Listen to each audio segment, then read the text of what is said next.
آداب زندگی۔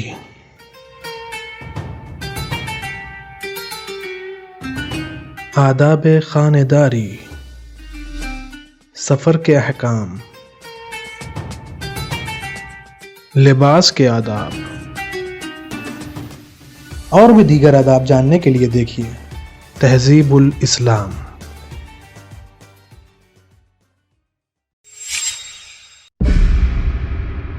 اعوذ باللہ من الشیطان الرجیم، بسم اللہ الرحمن الرحیم۔ ناظرین کرام، السلام علیکم۔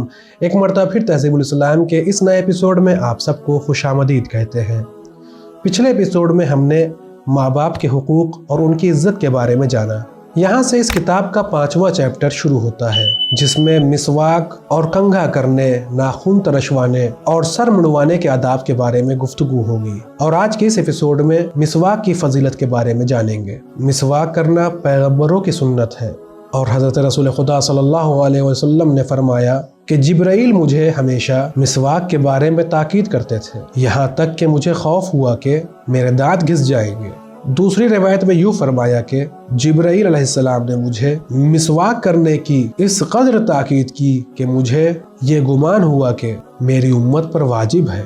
حضرت امام جعفر صادق علیہ السلام نے فرمایا کہ مسواک کے بارے میں فائدے ہیں، پیغمبروں کی سنت ہے، منہ صاف رہتا ہے، آنکھوں کی روشنی بڑھتی ہے، خدا کی خوشنودی کا باعث ہے، بلغم دفع ہوتا ہے، حافظہ زیادہ ہوتا ہے، دانت سفید ہو جاتے ہیں، نیک اعمال کا ثواب کئی گنا زیادہ ہو جاتا ہے، دانتوں کی بوسیدگی اور گرنا موقوف ہو جاتا ہے، دانتوں کی جڑیں مضبوط ہو جاتی ہے، بھوک سچی اور زیادہ لگتی ہے، فرشتے مسواک کرنے والے سے زیادہ خوش ہوتے ہیں۔ دوسری حدیث میں فرمایا کہ آنکھوں کی روشنی بڑھتی ہے اور ڈھلکا موقوف ہو جاتا ہے۔ حضرت رسول خدا صلی اللہ علیہ وسلم نے بعض لوگوں سے فرمایا کہ میں تمہارے دانتوں کی جڑوں میں زردی دیکھتا ہوں، تم مسواک کیوں نہیں کرتے ہو؟ ایک اور حدیث میں حضرت امیر المومنین علیہ السلام سے منقول ہے کہ ان حضرت نے ہر نماز کے وقت مسواک کرنے کی نصیحت فرمائی۔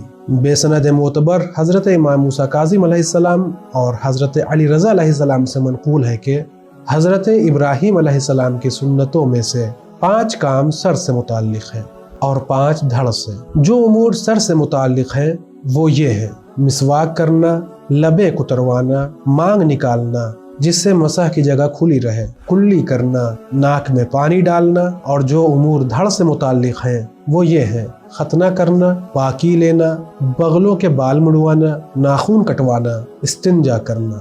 دوسری روایت کے مطابق جو امور سر سے متعلق ہیں وہ یہ ہیں: لبیں کتروانا، داڑھی کتروانا اور چڑھانا، سر منڈوانا، مسواک کرنا، حلال کرنا۔ اور جو 5 امر دھڑ سے متعلق ہیں وہ یہ ہیں: سارے بدن کے بال دور کرنا، ختنہ کرانا، ناخن کٹوانا، غسل جنابت کرنا، پانی سے استنجا کرنا۔ حضرت رسول خدا صلی اللہ علیہ وسلم سے منقول ہے کہ جب نماز شب کو اٹھو تو مسواک کرو، کیونکہ ایک فرشتہ آتا ہے اور تمہارے منہ پر منہ رکھتا ہے، اور جو کچھ تم قرآن، دعا اور درود وغیرہ پڑھتے ہو اس کو آسمان پر لے جاتا ہے، اس لیے ضروری ہے کہ تمہارے منہ سے خوشبو آتی ہو۔ حضرت علی ابن جعفر نے اپنے بھائی حضرت امام موسیٰ کاظم علیہ السلام سے سوال کیا کہ آیا یہ ہو سکتا ہے کہ جو شخص نماز شب کے لیے اٹھے اور اسے مسواک بہم نہ پہنچے تو انگلی سے مسواک کر لے؟ حضرت نے جواب دیا کہ اگر صبح کے طلوع ہونے کا خوف ہو تو کر سکتا ہے۔ دوسری حدیث میں منقول ہے کہ حضرت امام جعفر صادق علیہ السلام نے اپنی وفات سے 2 برس پہلے اس سبب سے مسواک ترک کر دی تھی کہ ان حضرت کے دانت بہت ضعیف ہو گئے تھے۔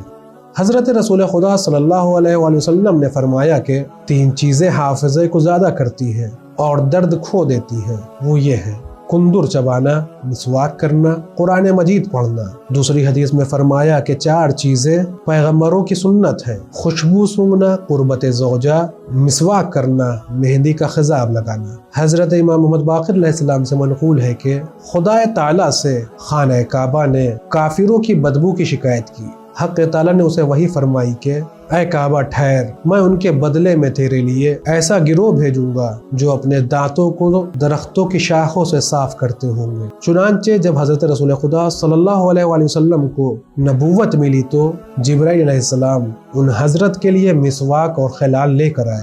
حدیث معتبر میں منقول ہے کہ ایک شخص نے حضرت امام جعفر صادق علیہ السلام سے وضو کے بعد مسواک کرنے کے بابت سوال کیا۔ حضرت نے جواب میں فرمایا کہ مسواک وضو سے پہلے کرنی چاہیے، اور اگر کوئی بھول کر پہلے کر لے تو بعد میں مسواک کر سکتا ہے، مگر مسواک کے بعد 3 مرتبہ کلی ضرور کرے۔ حضرت امیر المومنین علیہ السلام سے منقول ہے کہ اگر کوئی شخص وضو کے ساتھ مسواک بھی کر لے گا تو جس وقت نماز کو کھڑا ہوگا ایک فرشتہ آ کر اس کے منہ پر منہ رکھ دے گا، اور جو کچھ اس کے منہ سے نکلے گا اسے دھیان کر لے گا، اور اگر مسواک نہیں کی ہے تو الگ کھڑا ہو کر اس کی قرات سنتا رہے گا۔ حضرت رسول خدا صلی اللہ علیہ وآلہ وسلم سے منقول ہے کہ مسواک کے ساتھ 2 رکعت نماز ویسی 70 رکعت نماز سے بہتر ہے۔ حضرت امام جعفر صادق علیہ السلام سے منقول ہے کہ جو شخص مسواک کرے اسے بعد میں کلی بھی کرنا چاہیے۔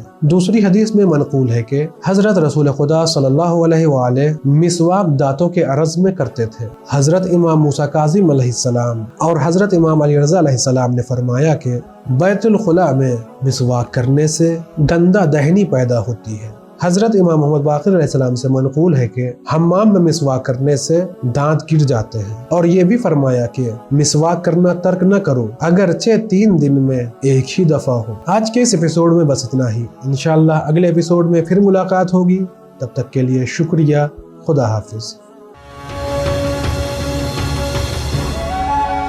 سدرة منتهى